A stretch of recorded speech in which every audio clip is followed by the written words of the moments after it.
The notification from my fitness tracker buzzed at exactly 6:23 a.m. as I reached for my morning coffee. Another sleepless night meant I was already running on fumes, but the quarterly budget presentation for the marketing firm couldn't wait. I was scrolling through my phone when I heard the familiar sound of my sister Vanessa's footsteps on the hardwood stairs above my basement apartment. Before we jump back in, tell us where you're tuning in from, and if this story touches you, make sure you're subscribed, because tomorrow I've saved something extra special for you. Living in Mom's split-level house wasn't ideal at 26, but after my divorce, it was the only way I could save enough to get back on my feet. Vanessa had moved back home too, supposedly to help Mom with her arthritis, but I suspected it had more to do with her mounting credit card debt and her tendency to job hop every few months. I grabbed my presentation materials and headed upstairs, my heels clicking against each wooden step. The morning light filtered through the stained glass window on the landing, casting colorful patterns across the cream-colored walls. I was thinking about the Henderson account, mentally rehearsing my pitch, when I felt hands slam into my back. The world tilted. My laptop bag flew from my shoulder as I tumbled forward, my body slamming against each step with sickening thuds. The oak banister rushed past my vision in a blur of brown and brass. I remember thinking absurdly that I was going to be late for work. Then my head connected with the newel post at the bottom and everything went black. I came to with Vanessa's voice floating above me, high-pitched and concerned. "Oh my God, Charlotte! Mom, come quick! Charlotte fell down the stairs!" Her hands were on my shoulders and I could smell her vanilla perfume mixed with something else, something sharp and chemical. "Don't move me," I mumbled, though the words felt thick and wrong in my mouth. My head throbbed with each heartbeat, and when I tried to focus on Vanessa's face, it kept sliding in and out of clarity. Mom's slippers shuffled across the tile floor. "What happened?" Her voice was tight with worry. "I was just coming downstairs and I heard this awful noise," Vanessa said, her words tumbling over each other. "She must have tripped. You know how clumsy she's always been, especially in those ridiculous heels. I keep telling her they're too high." Clumsy. The word hit me like another blow. I'd been dancing since I was 3, had run track in high school, had never been anything close to clumsy. But Vanessa had been saying it for months now, every time I stumbled slightly or dropped something. "You're so clumsy, Charlotte. Watch out, Butterfingers. Maybe you should stick to flats." The paramedics arrived in a whirlwind of navy blue uniforms and medical equipment. One of them, a woman with kind eyes and graying temples, knelt beside me. "I'm Sarah. Can you tell me your name?" "Charlotte Reeves. I think I hit my head." "We're going to take good care of you. Can you remember what happened?" I started to say I fell, but something nagged at me. The sensation of hands on my back, the sudden forward momentum that felt too forceful for a simple trip.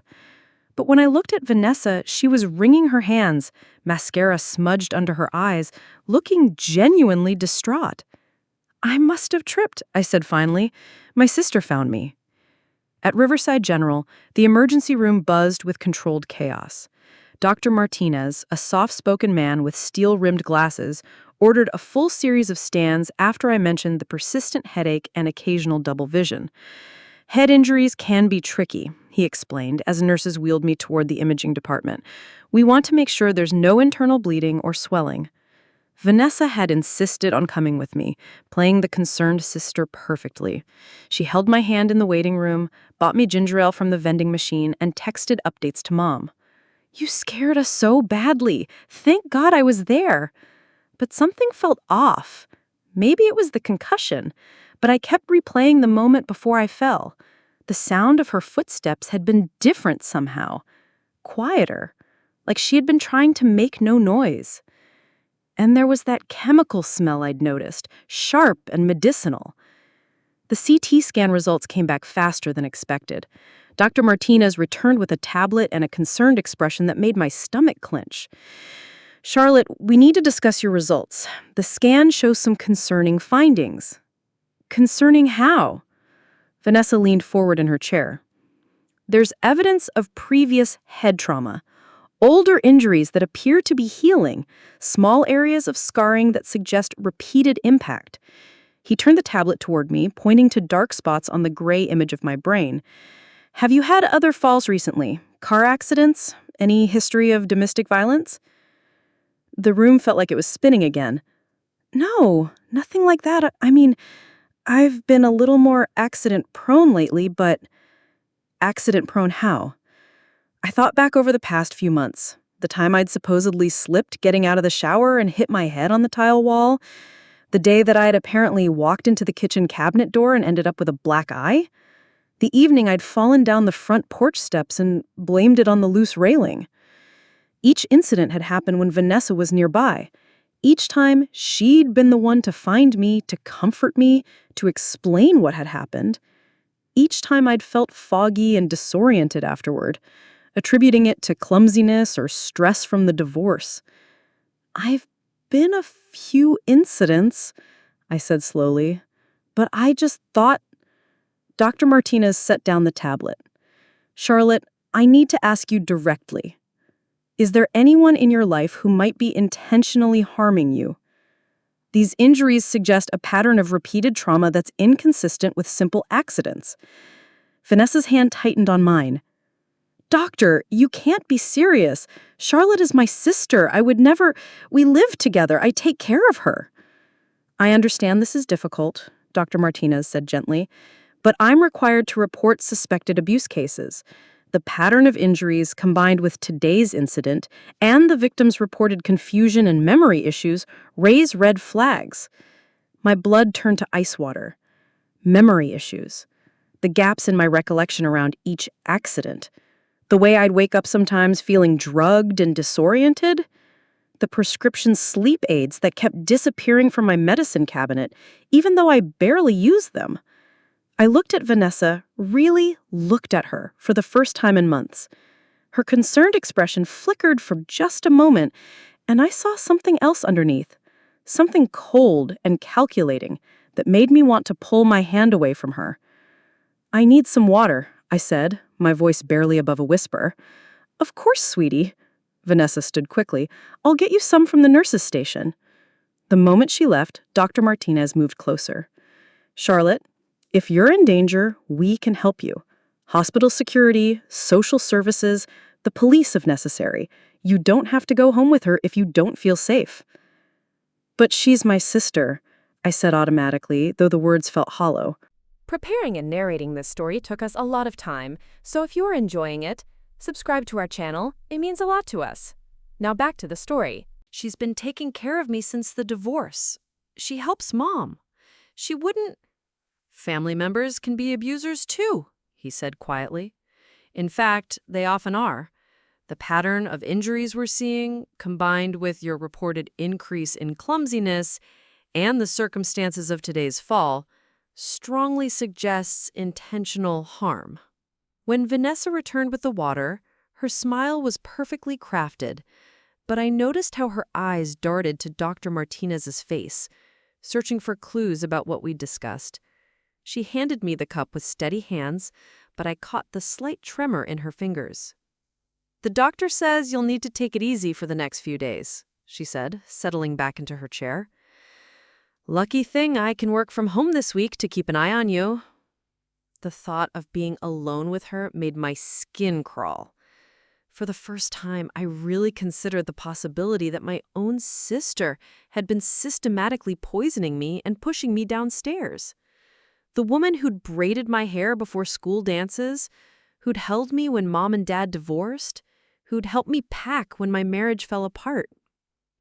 Dr. Martinez cleared his throat.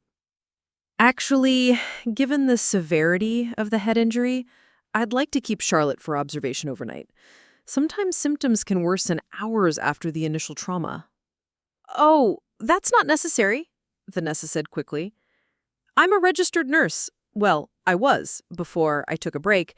I can monitor her at home just fine. You're a nurse? Dr. Martinez's eyebrows rose slightly. I worked in pediatric ICU for 3 years before I decided to explore other career options. Vanessa's voice carried just the right note of professional authority mixed with modest deflection. But I remembered now. She hadn't just decided to explore other options.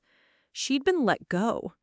Mom had mentioned it in passing months ago, something about a discrepancy with medication counts and too many questions from supervisors. I'd been so wrapped up in my divorce proceedings that I hadn't paid attention to the details. Even so, Dr. Martinez said firmly, I think overnight observation is warranted. Head injuries can be unpredictable. Vanessa's mask slipped again, just for a second. Her lips pressed into a thin line before the concerned smile returned. Of course, if you think it's best. I'll just run home to get Charlotte some overnight things. That's not necessary, I said quickly. The hospital can provide what I need. Don't be silly. You'll want your own pajamas, your phone charger, maybe that book you've been reading. She was already standing, gathering her purse. I'll be back in an hour. After she left, the silence in the room felt heavy with unspoken truths. Dr. Martinez pulled up a chair beside my bed. Charlotte, I want you to think carefully about the past few months. Have there been any changes in your sister's behavior? Any signs of stress, financial problems, relationship issues? I thought about Vanessa's job loss, her mounting bills, the way she'd been increasingly irritable and snappy with Mom. About how she'd moved back home just 2 weeks after I did, claiming she wanted to help with Mom's care. About the inheritance Mom had mentioned, the life insurance policy that named both Vanessa and me as equal beneficiaries. She's been under a lot of pressure, I said slowly. Money problems, mostly. And Mom has been talking about updating her will. Dr. Martinez nodded grimly. Financial stress can be a significant factor in domestic violence cases. Combined with opportunity and access, he trailed off, but his meaning was clear. A nurse knocked and entered with a clipboard. Dr. Martinez, the police officer is here about the suspected abuse case. My heart hammered against my ribs. This was real. This was happening. My sister, the person I'd trusted the most in the world besides Mom, had been trying to kill me. And she'd been doing it slowly, methodically, making it look like accidents while probably drugging me to ensure I wouldn't remember clearly or fight back effectively. The officer was a woman about my age, with sharp eyes and a no-nonsense demeanor. Officer Kim introduced herself and pulled out a small recording device after explaining my rights and getting my consent. Dr. Martinez has filled me in on the medical findings. I'd like to hear your account of today's incident and any previous injuries you can recall. As I talked, the pieces fell into place like a horrifying puzzle. The pattern wasn't just in the injuries, it was in everything. How Vanessa had encouraged me to move back home after the divorce, ostensibly to save money. How she'd volunteered to make my morning coffee, often bringing it down to my basement apartment. How I'd been feeling increasingly tired and foggy-headed, especially in the mornings. She had access to medications from her nursing job, and she knows about drug interactions, dosing, how to make someone confused and unsteady without it being obvious. Officer Kim nodded. We'll need to test your blood for any substances that shouldn't be there, and I'd like permission to search your living space and any areas your sister has access to. She's coming back, I said suddenly. She went to get my things from home. Good, Officer Kim said grimly. We'll be ready for her. The blood work results came back while Officer Kim was setting up recording equipment in my hospital room. Dr. Martinez entered with a grim expression, holding a printout that seemed to weigh more than paper should. Charlotte, we found traces of zolpidem and lorazepam in her system. Both are sedatives that would cause drowsiness, confusion, and impaired coordination. The levels suggest regular administration over an extended period. My hands started shaking. Zolpidem was the active ingredient in the sleep aids that kept disappearing from my medicine cabinet. Lorazepam was an anxiety medication I'd never been prescribed but recognized from my nursing textbooks in college. How long would someone need to be giving me these to show up in blood work? I asked, though I dreaded the answer. Based on the concentrations, I'd estimate regular dosing for at least 2 to 3 months, possibly longer. 3 months! That coincided perfectly with when my clumsiness had started, when I'd been beginning to have those foggy mornings and attributed it to stress from the divorce proceedings. Officer Kim looked up from her notepad. We need to move quickly. If your sister returns and realizes we're onto her, she might destroy evidence or flee. Do you have somewhere safe you can stay after discharge? Before I could answer, my phone buzzed with a text from Vanessa. Running a bit late. Stop to pick up your favorite soup from Romano's for when you get home tomorrow. See you soon. The casual normalcy of the message made my stomach churn. She was out there right now, probably planning my next accident, while texting about soup like a caring sister. My best friend Rebecca lives across town, but I should call Mom first. She needs to know what's happening. Officer Kim shook her head. Not yet. We need to gather evidence first. If your mother confronts your sister prematurely, it could compromise our investigation. Right now, Vanessa doesn't know we suspect her. Martinez handed me another form to sign. We're going to do additional testing, check for any other substances, and document all your injuries thoroughly. This will take time, which works in our favor. Over the next 2 hours, I felt like I was living in a crime drama. A forensic photographer documented every bruise, every healing cut, every mark on my body that I'd dismissed as normal wear and tear. Detective Rodriguez arrived to assist Officer Kim, bringing with him a warrant to search our home. We've been in contact with the hospital where your sister worked, Detective Rodriguez explained. There were indeed irregularities in medication inventory during her tenure. Specifically, missing sedatives and anxiety medications that match what we found in your blood. I thought back to all those times Vanessa had made my coffee, insisting it was the least she could do while I was going through the divorce. How she'd started bringing me herbal teas at night, claiming they'd help me sleep better. The way she'd hover nearby whenever I was going up or down the stairs, always ready with a steadying hand that I now realized might have been pushing rather than supporting. There's something else, I said suddenly. My ex-husband, Michael, we're supposed to finalize our divorce settlement next month. There's a significant alimony agreement, plus I'm getting half of his dental practice. Detective Rodriguez and Officer Kim exchanged looks. How significant? Close to $2 million total. The number had felt surreal when my lawyer first mentioned it. Michael's practice was more successful than I'd realized during our marriage. And if something happened to you before the settlement, my throat went dry. The money would revert back to Michael.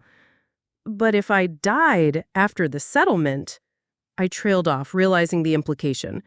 Your sister would inherit everything as your next of kin, assuming you haven't updated your will since the divorce, Officer Kim finished. I hadn't updated my will. In the chaos of separation and moving back home, legal paperwork beyond the divorce itself had seemed like a distant priority.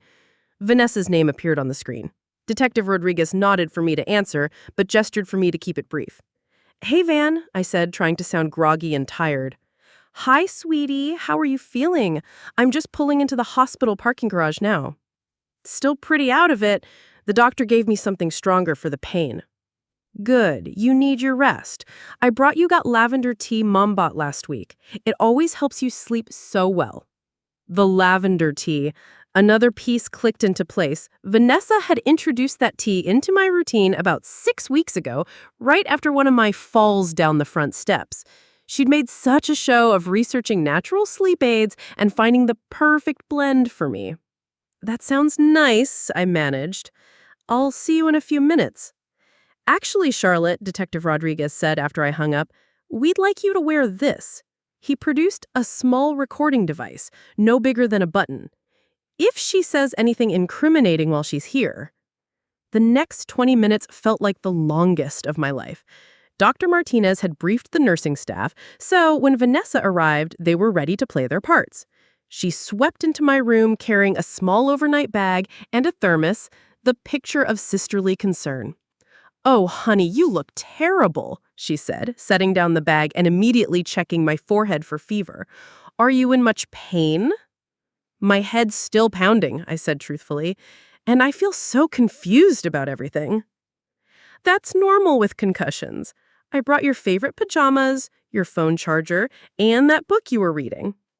She began unpacking the bag with practiced efficiency. Plus, the lavender tea, I made it extra strong since you're having trouble sleeping lately. She unscrewed the thermos cap and the familiar floral scent filled the room. How many times had I drunk that tea, trusting my sister completely while she slowly poisoned me? The doctors want to keep me another day for observation, I said, watching her reaction carefully. For just a moment, something flickered across her face. Annoyance? Frustration? Then the concerned mask slipped back into place. Oh well, if that's what they think is best. Though, honestly, I've seen plenty of concussion patients, and you seem fine to me. But doctors these days are so overly cautious. She poured tea into a paper cup and held it out. Here, this will help with the headache. Every instinct screamed at me not to take it, but I needed to maintain the illusion. I accepted the cup, but didn't drink, instead setting it on the bedside table. I've been thinking about what happened. I still can't remember actually falling. It's like there's this blank space. Vanessa sat down in the visitor chair, scooting it closer to my bed. Memory loss is common with head injuries. Don't stress yourself trying to remember. The important thing is that you're okay. But what if it happens again? What if there's something wrong with me that's making me so clumsy? Oh, Charlotte. Her voice took on that patronizing tone I'd grown to hate. You've always been a bit accident-prone. Remember when we were kids and you fell out of that tree? Or in high school when you twisted your ankle during track season? Those incidents were decades apart and completely unrelated, but she was weaving them into a narrative of lifelong clumsiness that would explain away my recent injuries. I guess you're right, I said. It's just scary not remembering. That's why you need me to take care of you, she said, reaching over to squeeze my hand. You're all the family I have now, Charlotte. I couldn't bear it if something happened to you. The sincerity in her voice was chilling. Did she actually believe she was protecting me somehow, or was this all part of an elaborate performance? Speaking of family, she continued, I think we should talk about practical things, like updating your will and insurance beneficiaries. After Michael, you need someone you can trust to handle your affairs if anything happens. There it was, the money angle, presented as sisterly concern, but really a calculated move to position herself as my heir. I should probably wait until the divorce is final, I said. But what if something happens before then? You could end up in a coma tomorrow, and Michael would still have rights to make medical decisions. Is that really what you want? She was painting increasingly dire scenarios, each one designed to make me feel vulnerable and dependent on her protection. It was masterfully manipulative, and I wondered how long she'd been planning this. A nurse knocked and entered, interrupting our conversation. I'm sorry, but visiting hours end in 15 minutes. Vanessa glanced at the untouched teacup. You should drink that before I go. It'll help you rest. I'm not really thirsty right now. Charlotte, you need to stay hydrated. The doctor said so. Her voice carried a sharp edge now, the mask slipping slightly. Maybe later, I said firmly. She stared at me for a long moment, and I saw her calculating something behind her eyes. Finally, she stood and gathered her purse. I'll be back first thing in the morning, she said, leaning down to kiss my forehead. Try to get some sleep, okay? And drink that tea. It'll help more than you know. After she left, Officer Kim emerged from where she'd been listening in the hallway. Did you get that? I asked. Every word. Her insistence about the tea, the pressure about changing your will, even that comment about helping you more than you know. Combined with the blood work and medical evidence, we have enough for an arrest warrant. Detective Rodriguez was already on his phone, coordinating with the team searching our house. They found a stash of medications hidden in her bedroom, he reported. Zolpidem, lorazepam, and several others. Plus, detailed notes about dosages and timing. Notes. She'd been documenting her poisoning of me like a scientific experiment. There's more, he continued. They found research printouts about inheritance laws, life insurance payouts, and the symptoms of various drug interactions. She also had a detailed timeline of your accidents going back 3 months. I felt sick. This wasn't impulsive or emotional. It was calculated, methodical, and thoroughly planned. My own sister had been systematically attempting to murder me while playing the role of loving caregiver. Dr. Martinez returned with the final test results. We found traces of 2 additional substances, small amounts, but enough to explain some of your other symptoms: dizziness, nausea, the feeling of being off balance you mentioned. She's been poisoning me with multiple drugs, I said, the reality finally sinking in completely. It appears so. The combination was designed to make you weak, confused, and prone to falls while mimicking natural clumsiness or illness. Officer Kim checked her watch. The arrest team should be in position at your house within the hour. She'll likely go straight home, expecting you to be sleeping off the drug tea by now. The call came at 11:47 p.m. Detective Rodriguez's voice was steady, but carried an undercurrent of satisfaction. We have her in custody. She's being processed downtown right now. I had been staring at the ceiling in my hospital room for hours, unable to sleep despite my exhaustion. Every time I closed my eyes, I saw Vanessa's face as she handed me that thermos of poisoned tea, heard her voice insisting I drink it for my own good. "How did she react when you arrested her?" I asked. Complete denial at first, claimed we were making a terrible mistake, that she was the victim's loving sister who'd been taking care of her. Then she saw the evidence we'd collected from her room, and everything changed. Officer Kim had stayed at the hospital to coordinate with the district attorney's office. She looked up from her laptop as Detective Rodriguez continued his report. She had a whole system, Charlotte. A journal detailing your daily routines, what medications she'd given you and when, even observations about how the drugs affected your behavior. She'd been studying you like a lab rat. The methodical nature of it made my skin crawl. This wasn't a crime of passion or a moment of desperation. Vanessa had been planning my death with the same careful attention she'd once applied to her nursing duties. "What happens now?" I asked. "She's being charged with attempted murder, assault with intent to commit great bodily harm, and unlawful administration of controlled substances. The DA is also considering additional charges related to her theft of medications from the hospital where she worked." Dr. Martinez knocked and entered with my discharge papers. "The good news is that the drug should clear your system completely within 72 hours. The bad news is that you'll likely experience some withdrawal symptoms as they leave your system. Anxiety, insomnia, possible tremors." "Is it safe for me to go home?" "Not to that house," Officer Kim said firmly. "Even with your sister in custody, you'll need to stay elsewhere while we process the crime scene. Plus, there might be accomplices we don't know about yet."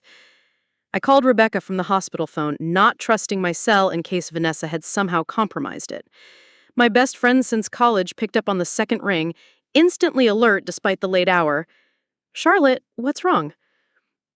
"Can you come get me from Riverside General, and can I stay with you for a while? Something's happened with Vanessa." Rebecca didn't ask questions, just said she'd be there in 20 minutes. That's what 12 years of friendship gets you. Someone who'll drop everything and drive across town in the middle of the night without needing explanations. When she arrived, still in pajamas with her hair in a messy ponytail, the story poured out of me. Rebecca listened in stunned silence, her expression shifting from concern to horror to rage. "That psychotic witch. I never liked her, but I thought it was just sibling rivalry stuff. She's been trying to murder you." The word felt surreal even though I'd been thinking about it for hours. Murder? My sister had been attempting to murder me? Rebecca's guest bedroom became my sanctuary for the next week. She took time off work to stay with me through the worst of the withdrawal symptoms, holding my hair back when nausea hit and talking me through anxiety attacks that left me shaking and gasping. "The tremors are normal," she reminded me on the third day when my hands wouldn't stop shaking long enough for me to drink a glass of water. "It's your body learning to function without those drugs." Meanwhile, the investigation continued to unfold. Detective Rodriguez called daily with updates that painted an increasingly disturbing picture of my sister's plans. We found more journals going back 6 months. She started planning this right after you moved back home. The entries show she initially considered making it look like a suicide, but decided accidental death would be less suspicious. They also discovered that Vanessa had been forging Mom's signature to access information about the life insurance policies and will. She'd even gone so far as to research how long it would take for the inheritance to be processed after my death. "What about Mom?" I asked. "Does she know what happened?" "We had to notify her when we arrested your sister. She's in shock, asking to see both of you. We explained that's not possible right now." I couldn't bring myself to call Mom yet. How do you tell your mother that one daughter tried to kill the other? How do you explain that the child she'd raised to be a caregiver had become a calculating murderer? The answer came when Mom showed up at Rebecca's apartment unannounced on Friday afternoon. Rebecca answered the door, and I heard Mom's voice in the hallway, shaky but determined. "I need to see Charlotte. Please, I know she's here." Mom looked like she had aged 10 years in a week. Her usual neat silver hair was disheveled, her eyes red-rimmed from crying. She clutched her purse like a lifeline as Rebecca reluctantly let her in. "Charlotte, sweetheart, I'm so sorry. I'm so sorry." "It's not your fault, Mom." "But it is." She pulled back to look at me, her hands shaking as they cupped my face. "I should have seen it.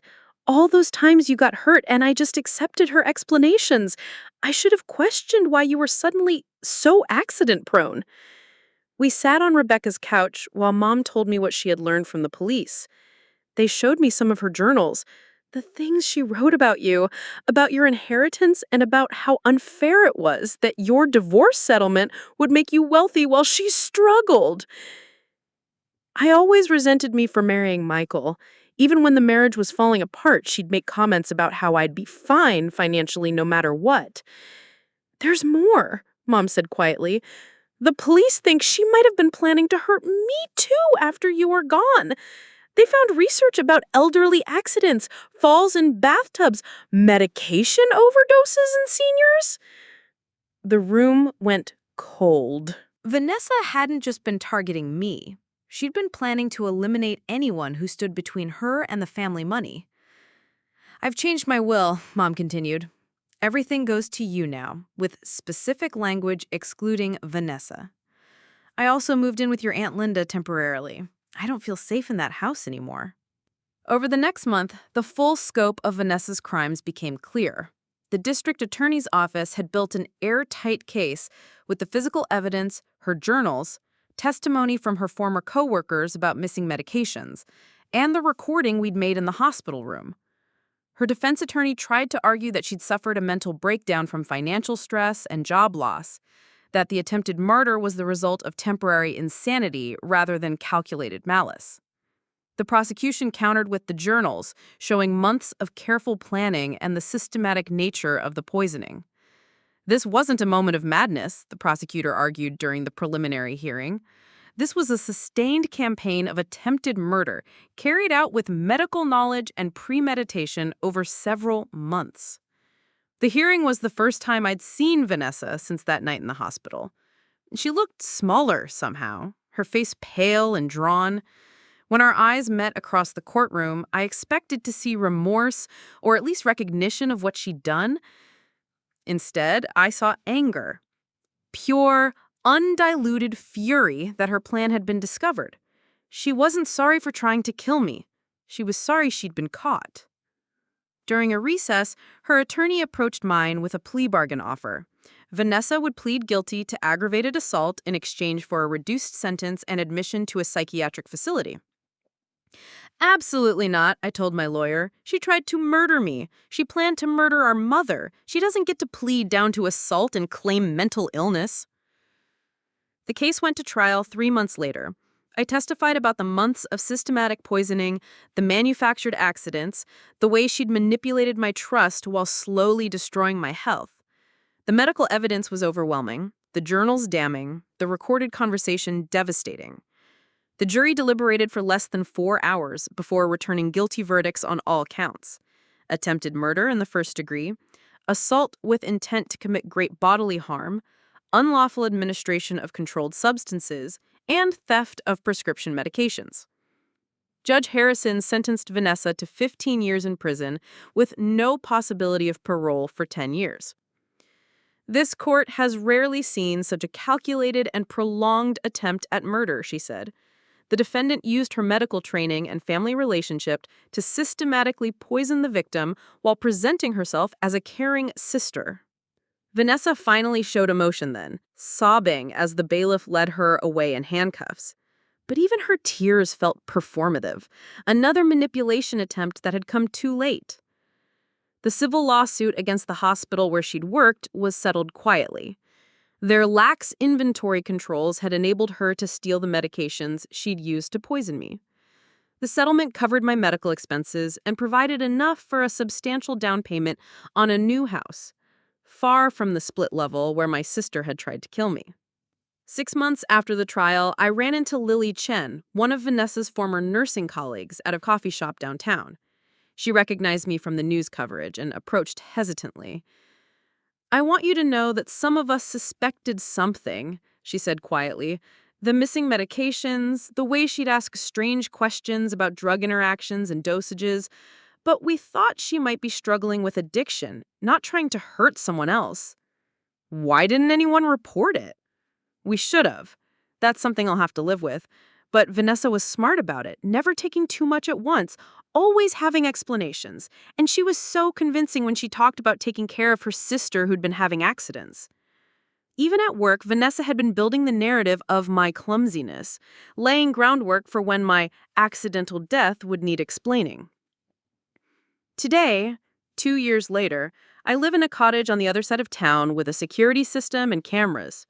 I've completed trauma therapy and rebuilt my relationship with Mom, though we both carry scars from Vanessa's betrayal. The divorce settlement did indeed make me financially comfortable, and I've used some of that money to support other domestic violence survivors. I still have nightmares sometimes, dreams where I'm falling down those stairs over and over while Vanessa's voice tells me how clumsy I am. But I also have something I didn't have before, the knowledge that I survived, that I fought back, that when someone I loved and trusted tried to destroy me, I found the strength to expose the truth. Vanessa writes letters from prison sometimes, letters I don't open. My lawyer screens them and tells me they're mostly complaints about prison conditions and requests for money for commissary items. Never apologies, never acknowledgement of what she did.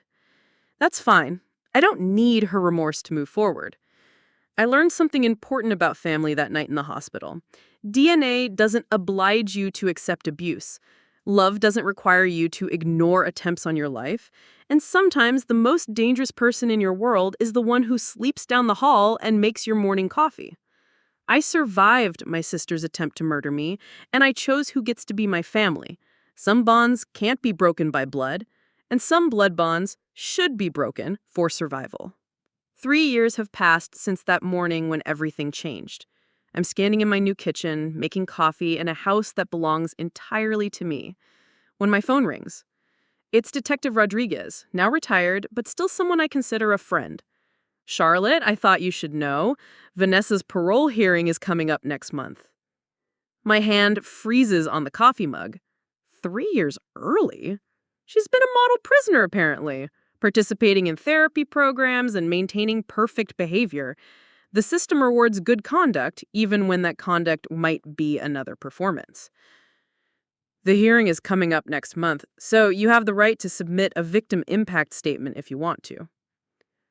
I spend the next week thinking about what I would say to a parole board about my sister. How do you quantify the damage someone does when they systematically destroy your ability to trust your own body, your own perceptions, your own family? How do you explain that the real crime wasn't just the poisoning or the pushing, but the theft of your fundamental sense of safety in the world?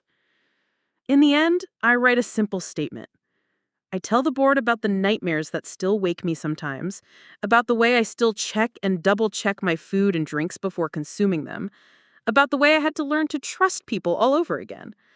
I tell them that Vanessa showed no remorse during the trial and has never acknowledged the full scope of what she did. The hearing takes place on a cold Thursday in November. I don't attend, But my lawyer calls afterward with the decision. Parole denied. The board cited the premeditated nature of the crimes and the ongoing threat to public safety.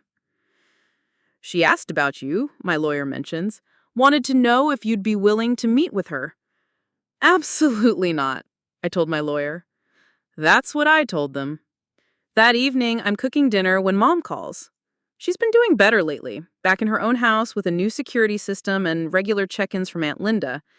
We talk every few days now, something that wouldn't have happened before Vanessa's crimes forced us to rebuild our relationship from scratch. I heard about the parole hearing, she says. Are you okay? I'm fine, Mom. Better than fine, actually. And it's true, the parole hearing didn't frighten me the way it might have a year ago. I've built a life that Vanessa can't touch, surrounded myself with people who genuinely care about my well-being. Rebecca is still my closest friend, now married with a baby I adore. I've started dating someone new, a kind man named David who knows my story and doesn't treat me like damaged goods. Most importantly, I've learned to trust myself again. My instincts, my perceptions, my right to say no to people who claim to love me while hurting me. The fog that Vanessa created with her drugs and manipulation has lifted completely. I'm proud of you, Mom says quietly, for surviving, for fighting back, for not letting what she did destroy who you are. After we hang up, I sit in my living room and think about the path that brought me here. If someone had told me 4 years ago that my sister would try to kill me, I would have laughed. Vanessa was supposed to be my ally, my supporter, the person who would help me rebuild after my marriage fell apart. Instead, she became my greatest threat, using my vulnerability and trust to systematically destroy me. But she failed. Not just because she got caught, but because she underestimated my strength once the drugs cleared my system and I could think clearly again. I survived my sister's attempt to murder me, and I chose to thrive instead of just survive. I built new relationships based on honesty and mutual respect. I learned that family isn't just about blood. It's about choice and commitment and genuine care for each other's well-being. The house is now quiet, filled with the kind of peace that only comes when you know you're truly safe. Tomorrow, I have plans with David, a hiking trip we've been looking forward to for weeks. Next month, Rebecca and I are planning a vacation to celebrate the 3rd anniversary of my freedom from Vanessa's manipulation. These are the gifts that come from surviving something unthinkable. Appreciation for ordinary moments, deep gratitude for genuine relationships, and the knowledge that you're stronger than you ever imagined. Vanessa took a lot from me, but she couldn't take my ability to heal and grow and choose my own path forward.